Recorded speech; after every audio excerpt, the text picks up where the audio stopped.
qu'on parle de revenus, oui. Amélie. Oui, parce que vous parlez de fierté, c'est vrai que c'est le thème du Salon de l'agriculture, mais la fierté ne nourrit pas.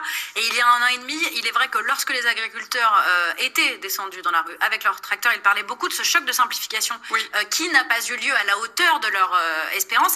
Mais aujourd'hui, ce qu'on entend aussi beaucoup chez les agriculteurs, c'est le revenu. Oui, et c'est de pouvoir vivre de son métier. Je rappelle quand même qu'il y a 1 agriculteur sur 4 qui vit en dessous du seuil de pauvreté et que par ailleurs, être agriculteur, c'est s'exposer à un risque de surmortalité par suicide. Donc c'est quand même une vraie question. Comment vous faites aujourd'hui, comment vous répondez à cette revendication qui est devenue la première, presque au-delà du choc de simplification, et ce, je l'espère, avant la fin du quinquennat? Oui. Donc la question du revenu, elle est effectivement majeure, vous avez raison. Il y a 3 choses qui déterminent le revenu. Il y a les charges, il y a la production, les volumes et les prix. Sur les charges, c'est presque un demi-milliard d'allégements de charges qui sont prévus au budget, pour autant que nous ayons un budget. C'est la raison pour laquelle la censure a été très préjudiciable aux agriculteurs. Deuxièmement, c'est la production. Il faut pouvoir produire. Alors, le ciel s'impose. Quand vous avez une météo épouvantable, évidemment, ça a une incidence sur la production. Trop d'eau ou pas assez d'eau, il y a moins de production. Et troisième, et puis il faut pouvoir traiter aussi. Quand il n'y a pas de traitement, ça impacte naturellement le volume des productions. Et la troisième chose, c'est le revenu de la matière première agricole. Et là, ce sont les lois Egalim. On a commencé avec les lois Egalim. Donc, vous voyez, ces 3 choses sont tout à fait déterminantes. Mais est-ce que l'État a encore du pouvoir sur la grande distribution aujourd'hui? Mais Egalim, c'est faire en sorte que la matière première agricole soit justement rémunérée dans toute la chaîne. La production, la transformation et la distribution. Oui, bonjour. Donc, vous avez entendu Madame la Ministre. Elle s'est exprimée à plusieurs reprises sur les médias. Elle a dit qu'il y avait des enjeux importants pour la France. Elle a dit dernièrement également, au-delà de la vidéo que je vous ai fait écouter, qu'il y avait un risque de perte de souveraineté de notre pays. C'est déjà fait, en partie. Et qu'il fallait relancer des filières, notamment les œufs, et donc créer un élevage, l'équivalent d'un grand élevage par département. C'est le sens de la loi du plomb, où tout n'est pas forcément mauvais dedans. J'ai vu quelques éléments qui, quelque part, vont dans le bon sens sur certaines contraintes administratives, mais globalement, la loi du plomb, le projet du plomb, c'est tout simplement pour favoriser les modèles agricoles industriels, permettre de monter ces grands élevages, accélérer les procédures pour monter ces grands élevages et attacher encore plus la paysannerie au réseau agroalimentaire et détruire surtout l'exploitation, le type de modèle familial. Donc, globalement, la loi du plomb est une très mauvaise loi pour le revenu des agriculteurs et pour la transmission des exploitations. C'est une accélération vers des capitaux extérieurs. Donc, dans son intervention, elle a dit pour le revenu, ce qui est important, c'est les charges. Alors, les charges, elle a annoncé une baisse de charges, vous avez vu, d'un peu moins d'1 milliard, la moitié d'1 milliard. Ça n'a rien à voir avec les charges attenantes à l'exploitation. Les charges, vous les avez tous les jours sur les postes qu'on a, qui sont aliments, gasoil, entretien du matériel, tout le secteur tertiaire. Et là, c'est des prix à hauteur des coûts de production. C'est tout simplement ce qui avait commencé à être fait après-guerre, où globalement, on avait un indice agricole qui suivait l'inflation. Et déjà, à partir des années de Gaulle et Giscard d'Estaing, Pompidou, on a décidé de désindexer les produits agricoles, qu'on a appelé plus tard le minerai. On les a désindexés de l'inflation. Voilà. Si bien que les autres ont galopé dans l'inflation, tous nos partenaires. C'est la raison pour laquelle, je vais vous en parler en fin de vidéo, quand les gens disent que les produits agricoles sont bien payés, malheureusement, c'est de la désinformation. Voilà. C'est pour piéger des petits soldats. Elle a dit qu'il fallait produire. Produire, madame, on a répondu à la production. On a produit, on a travaillé plus pour gagner moins. C'est pas la production, madame, qui fait le revenu. La production, c'est un élément. Mais s'il n'y a pas des prix à hauteur des coûts de production, vous pouvez produire la nuit. S'il n'y a pas de marge, vous n'avez pas de marge. Bon. Laissez les gens traiter. Laissez les gens traiter. Madame, faut sortir progressivement de cette politique des traitements qui, je vous le rappelle, détruit des êtres humains, provoque des cancers. À vous de faire votre travail, d'aligner les molécules reconnues dangereuses d'appliquer un règlement, un code de la route européen, ça c'est votre travail, que les molécules soient autorisées ou interdites les mêmes au sein de l'Union européenne et interdire les produits qui utilisent ces molécules hors Europe, ça c'est le travail des politiques, ça devrait déjà être fait. Quant à Egalim, elle a parlé d'Egalim, non, Egalim a absolument rien résolu. La hausse qu'il y a actuellement des prix de certains produits agricoles, c'est une hausse des prix. C'est pas une hausse des marges avec amortissement. Bien loin de là. C'est une hausse des marges pour ceux qui n'ont plus d'amortissement ou qui n'ont pas investi. Mais avec amortissement, les prix actuels sont très loin de couvrir les retards qu'il y a depuis plusieurs décennies en renouvellement bâtiment et matériel. Très très loin. Ça ne comblera jamais les retards qui ont été pris. Et aujourd'hui, je persiste et je signe, avec amortissement et bâtiment neuf, ça ne passe pas, même avec les prix actuels. Ensuite, la journaliste a posé une question, on voit qu'ils connaissent pas le sujet, elle a parlé des GMS. En grande majorité, les agriculteurs n'ont pas affaire aux GMS. Les agriculteurs ne font pas la facture.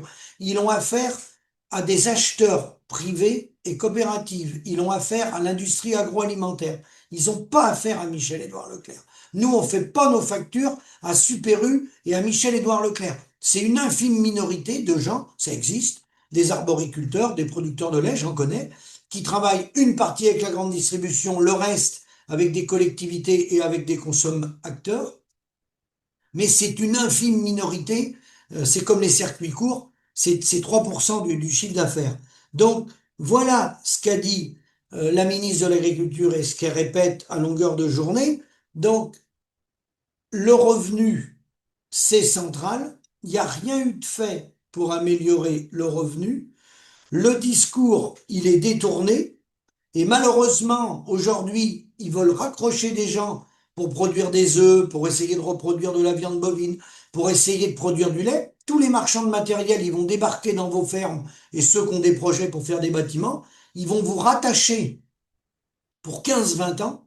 Hein, alors que si vous faisiez un business plan et que vous regardiez les tenants et les aboutissants, avec amortissement aujourd'hui, un bâtiment neuf, quelle que soit la production, vous allez voir que le retour sur investissement, ça ne passe pas.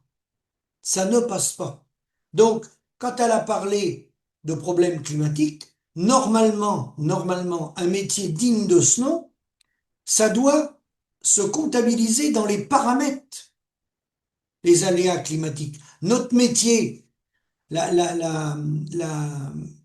comment dire, la particularité de notre métier, c'est qu'on vit avec le climat, on est dépendant du climat, en termes économiques, le monopole des facteurs, ça s'appelle, et on vit, pour une partie d'entre nous, avec du vivant, des animaux. Ça se quantifie, ça se mesure dans les études économiques.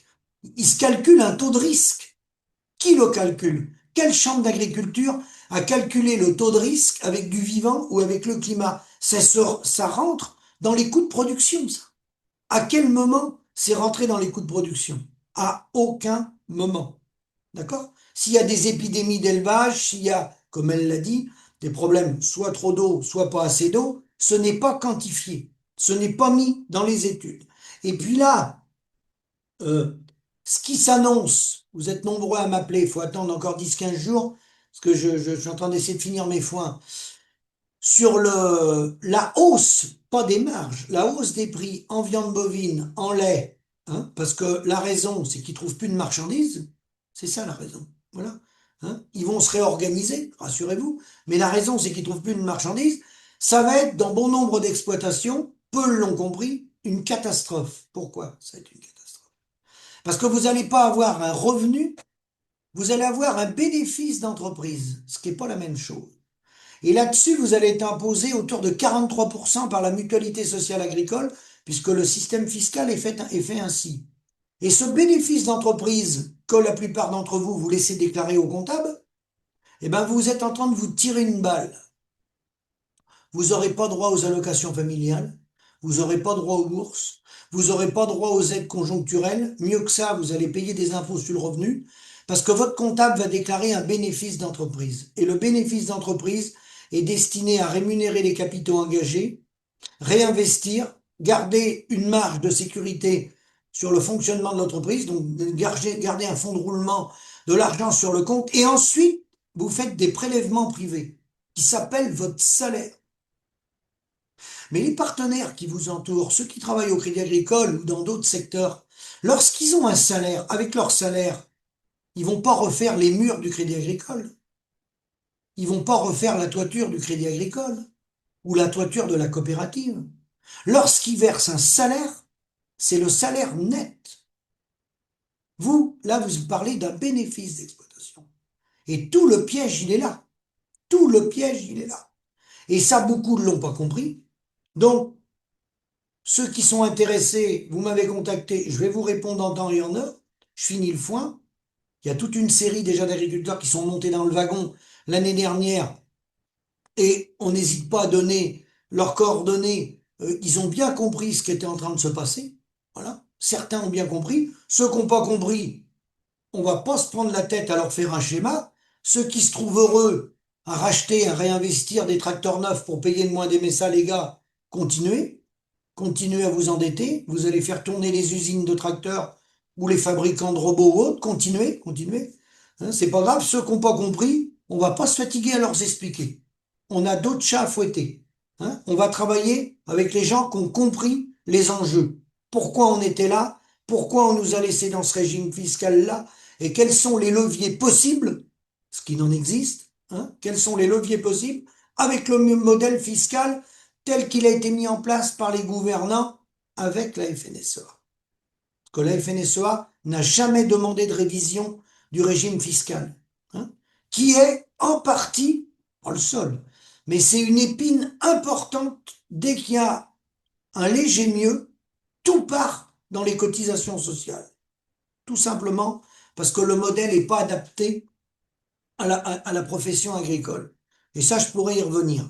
Alors maintenant, je vais répondre aux questions de ma vidéo précédente. Vous m'avez posé une question. Comment savez-vous que des agriculteurs sont mieux payés que les autres? Ben, vous savez, c'est pas très compliqué.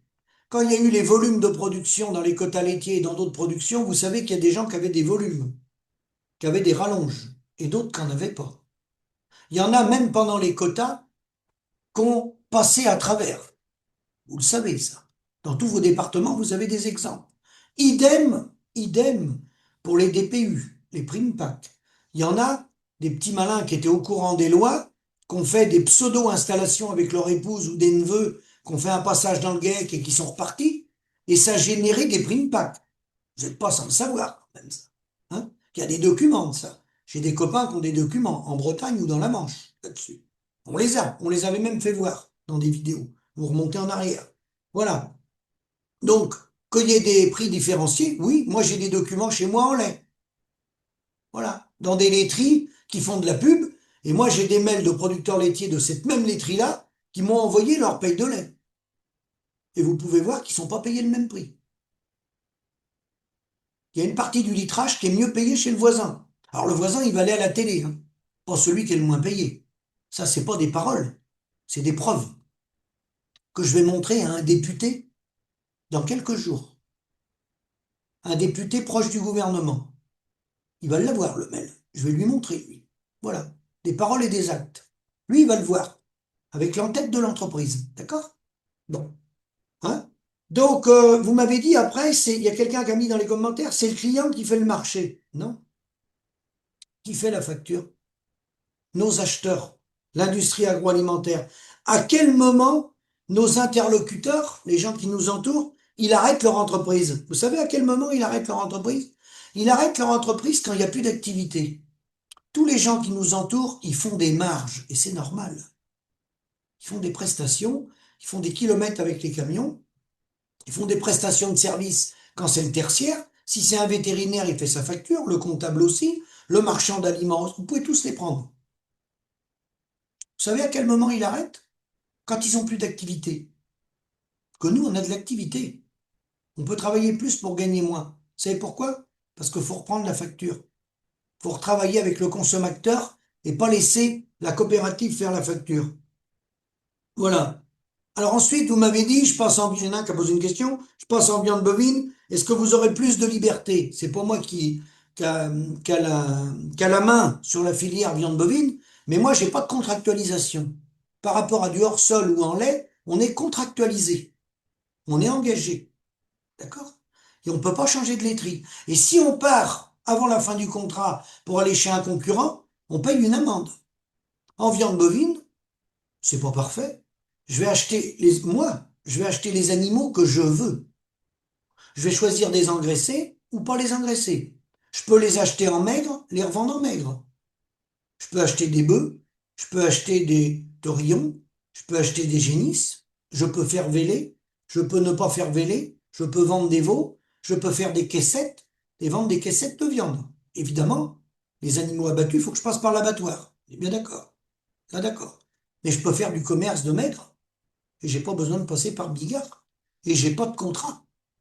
Et une année, je peux avoir 50 animaux, une année 100, et l'année d'après, je peux en avoir 22.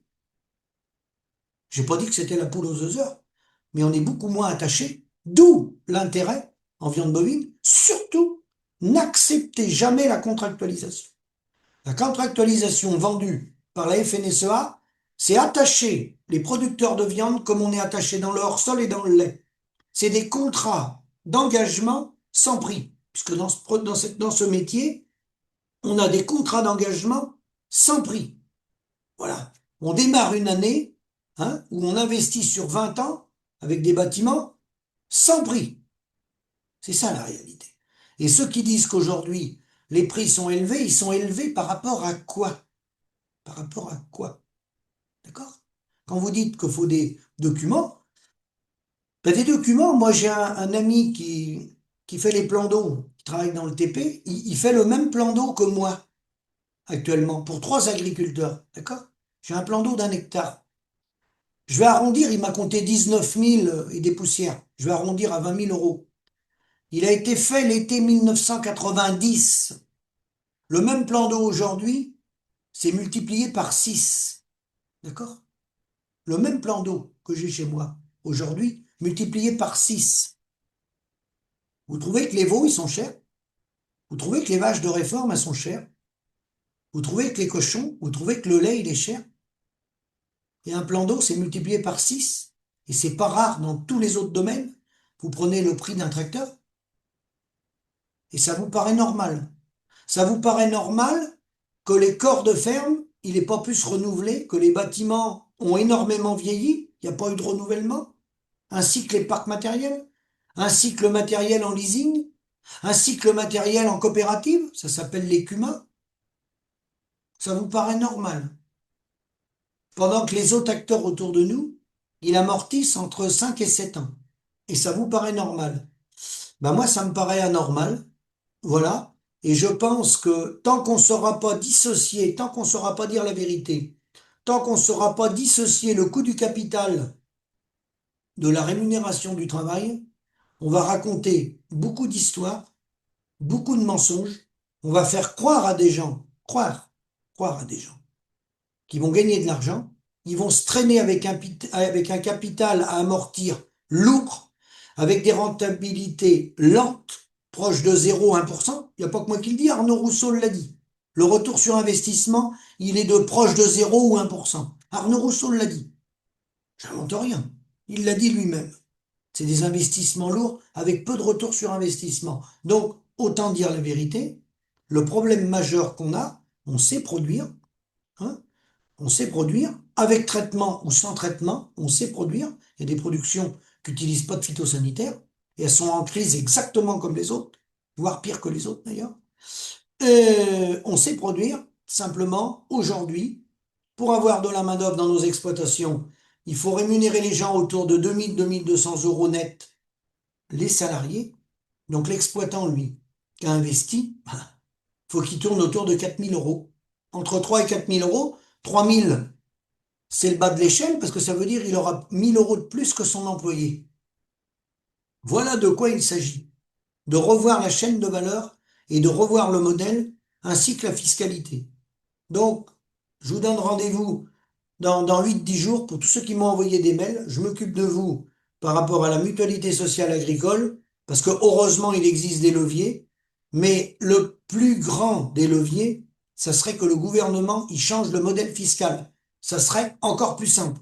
Chose qu'ils ne veulent pas le faire, parce qu'évidemment, là, tous ceux qui n'ont pas compris, et j'ai vu que beaucoup d'agriculteurs n'avaient pas compris, ils se mettent à investir comme des malades. Ils font tourner l'agro-industrie, les marchands de tracteurs, de matériel et tout, parce qu'ils pensent que pour diminuer la MSA, il faut réinvestir. Ben, j'ai le grand regret de leur dire qu'ils ont manqué une étape. Je vous dis merci et à bientôt.